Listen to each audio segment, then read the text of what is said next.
నమస్తే మీ TV news కు స్వాగతం. మెదక్ జిల్లా టెక్మాల్ మండలం బొడ్మాట్పల్లి పోలీస్ చెక్ పోస్ట్ వద్ద పోలీసుల వాహన తనిఖీలు. జహీరాబాద్ బీజేపీ పార్టీ ఎంపీ అభ్యర్థి బీబీ పాటిల్ కాన్వాయ్ వాహనంలో 1 లక్ష నగదు స్వాధీనం. నగదు అమౌంట్ ను సీజ్ చేసిన టెక్మాల్ పోలీసులు.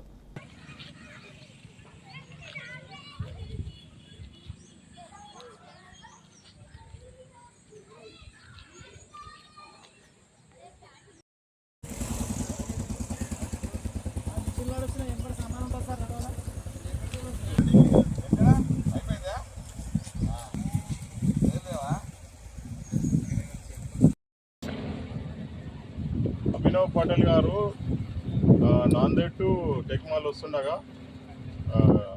అలా బండి వెహికల్ బొడ్మట్పల్లిలో మనము పోలీస్ చెక్ పోస్ట్లో చెక్ చేయగా వారి వద్ద నుండి 1 లక్ష రూపాయలు సీజ్ చేయడం జరిగింది. వీరికి మనం రిసీప్ట్ చేస్తున్నాము.